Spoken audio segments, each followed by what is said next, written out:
Toyota was living through a silent conflict. Some teams hit their targets with ease. Others kept falling behind. The obvious solution seemed simple. Reward those who delivered more, pressure those who delivered less. Taiichi Ono, the architect of the Toyota production system, chose a different path. Instead of looking at reports, he went down to the factory floor. Instead of numbers, he observed people. And what he saw was uncomfortable. The top-performing teams were hiding problems, skipping steps, ignoring small defects, pushing failures to the next shift. The numbers looked good.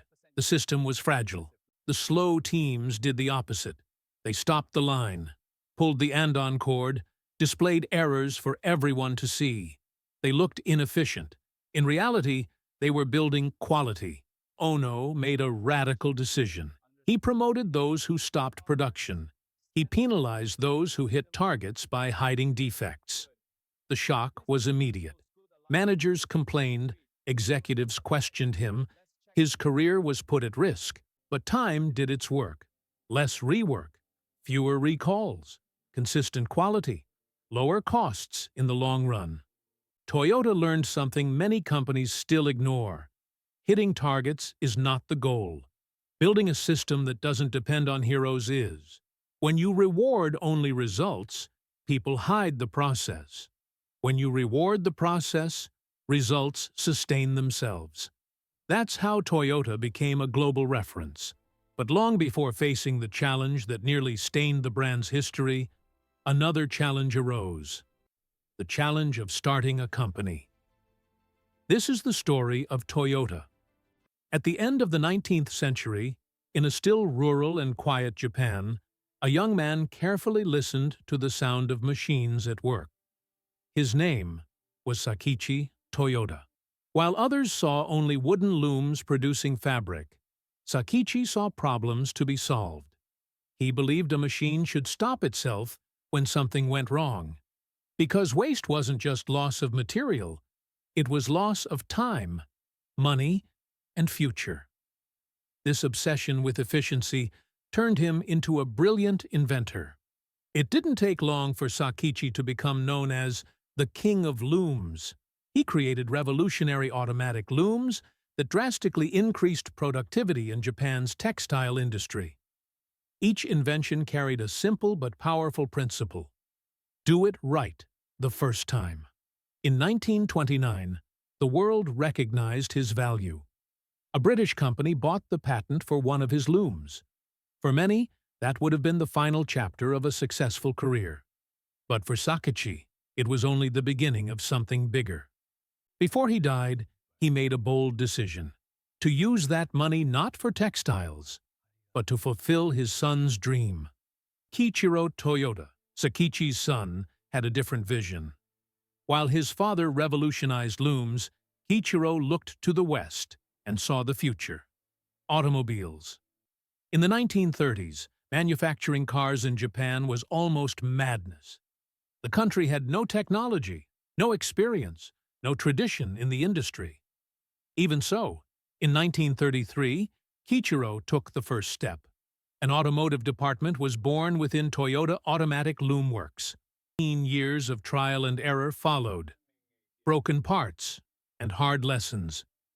Until, in 1936, the first passenger car rolled off the production line, the Toyota AA. 1 year later, in 1937, the dream gained its own name, Toyota Motor Company. The family name lost a letter, from Toyota to Toyota, but gained something far more valuable: easier pronunciation, a more positive meaning in Japanese culture, and the birth of a global brand. Everything finally seemed on track until the world went to war. World War II left Japan in ruins, destroyed cities, a broken economy, scarcity everywhere. Toyota did not escape unscathed.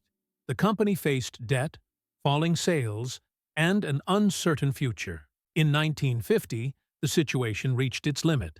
A major strike shut the company down. Workers protested. The company was bleeding financially. It was the darkest moment in Toyota's history. But just as Sakichi did with his machines, the company decided to stop, observe, and correct. A deep reorganization followed. Separation between production and sales, creation of Toyota Motor, sales structural management, changes, a new focus on efficiency, responsibility, and long-term thinking. That crisis nearly killed Toyota. But in truth, it forged its character.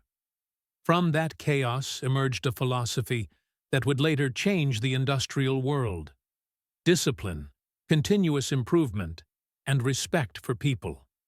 If you enjoy real business stories, decisions that changed markets, and behind-the-scenes insights from the business world, hit like, subscribe to the channel, and turn on notifications so you don't miss stories worth millions. Imagine a factory where nothing is produced by accident. No excess parts. No unnoticed errors. Now imagine that this mindset was born not from abundance, but from scarcity. That's how the most decisive phase of Toyota's history begins. After the war, Toyota had no money, no space, and no resources to compete with American giants. But it had something different: discipline. It was in this context that the Toyota production system, the famous TPS, was born. The idea was simple and revolutionary: produce only what is needed at the exact moment with absolute quality. This principle became known as just-in-time. And there was another brilliant detail: if a machine detected an error, it stopped itself. This concept was called jidoka, automation with a human touch. Everything had one goal: eliminate waste, or, as the Japanese call it, muda. Without realizing it, Toyota was laying the foundation of what the world would later call lean manufacturing. With efficient processes and reliable cars, Toyota decided to take a risk.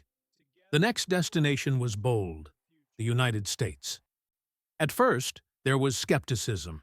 Japanese cars were seen as fragile and too simple. Everything began to change in 1966 with the launch of the Toyota Corolla, an affordable, fuel-efficient, durable car, nearly indestructible. While others broke down, the Corolla kept going. Toyota's reputation grew fast: low maintenance costs, fuel efficiency, above-average reliability. In a short time, the Japanese brand stopped being an alternative and became a benchmark. In 1973, the world was shaken by the oil crisis. Fuel became expensive. Big cars became a problem. But for Toyota, it was an opportunity. Its vehicles were already economical by nature. While competitors struggled, Toyota grew. This period cemented the company as one of the world's largest automakers, not through brute force, but through intelligence. In the 1990s, when almost no one talked about sustainability, Toyota made a risky bet. In 1997, it launched the Toyota Prius, the world's first mass-produced hybrid car. Many laughed, others doubted, but the future proved Toyota right once again. Energy efficiency stopped being a trend and became a necessity. With global presence, lean production, and constant innovation, Toyota achieved the unthinkable. In 2008, it became the world's largest automaker by sales volume. It was the recognition of decades of discipline, continuous improvement, and absolute focus on quality. But the peak brought a hard test. A massive global recall shook Toyota's image. Acceleration issues, severe criticism, trust at risk. The company could have ignored it, but it chose another path: acknowledge mistakes, review processes, and reinforce its original values.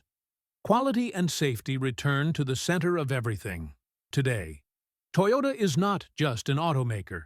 It is a mobility company. It invests heavily in hybrid and electric vehicles, hydrogen technology, like the Toyota Mirai autonomous cars, and intelligent mobility. But above all, it keeps alive the same philosophy from decades ago: Kaizen, continuous improvement, quality above everything. From a simple factory in Japan to one of the most respected companies on the planet. And it all began by doing the basics extremely well. From DVDs by mail to global streaming. The story of how Netflix took down giants and then rose above them is in the next video.